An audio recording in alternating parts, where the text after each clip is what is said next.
আসসালামু আলাইকুম, স্বাগতম জেসমিন রসই ঘরে। খুবই মজাদার আরও একটা রেসিপি। এখানে আমি গরু গোশতকে এভাবে পাতলা করে কেটে নিয়ে এরপর একটা হ্যামারের সাহায্যে থেতলে নিচ্ছি। 1/2 কেজি গরু গোশত আমি এখানে ব্যবহার করেছি। সবগুলো গোশত এভাবে থেতলে নিয়ে একটা বোলের ভেতরে আমি নিয়ে নিচ্ছি। এরপরে যে মশলাগুলো আমি এখানে ব্যবহার করেছি, ধনিয়া গুঁড়া 1 টিস্পুন, জিরা গুঁড়া 1/2 teaspoon, red chilli powder 1/2 teaspoon, আমি নিয়েছি পাপরিকা 1 টিস্পুন, হলুদ গুঁড়া 1/2 টিস্পুন, গরম মশলা গুঁড়া 1/2 টিস্পুন এবং চিলি ফ্লেক্স আমি এখানে নিয়েছি 1/2 টিস্পুন। সবগুলো উপকরণ আমি গরু গোশতের ভেতরে ঢেলে দিচ্ছি।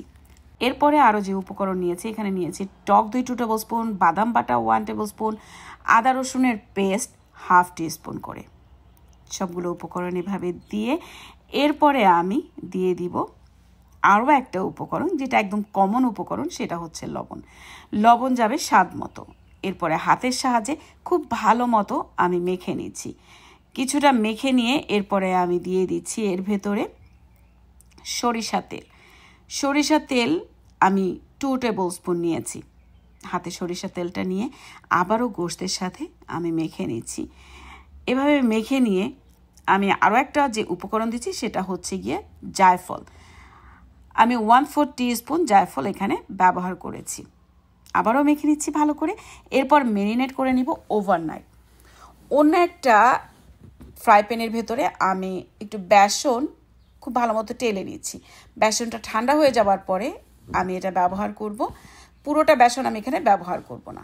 এবার আমি এখানে দিয়ে দিচ্ছি লেবুর রস। অর্ধেকটা লেবু আমি এখানে ব্যবহার করেছি। লেবুর রসটা ছিল প্রচুর, 2 টেবিল স্পুন পরিমাণ লেবুর রস হয়েছে।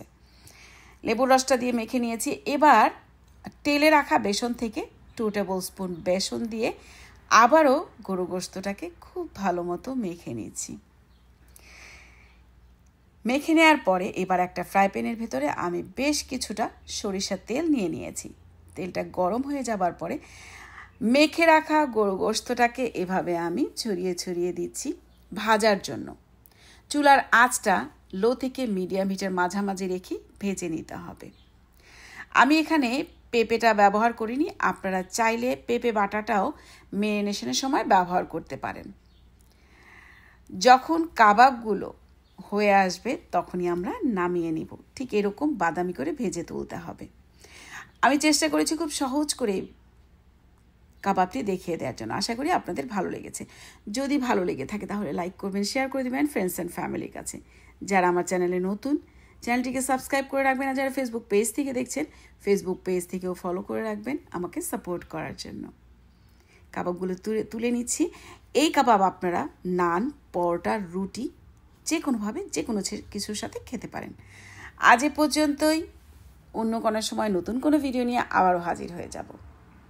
ভালো থাকবেন সবাই। আল্লাহ হাফেজ।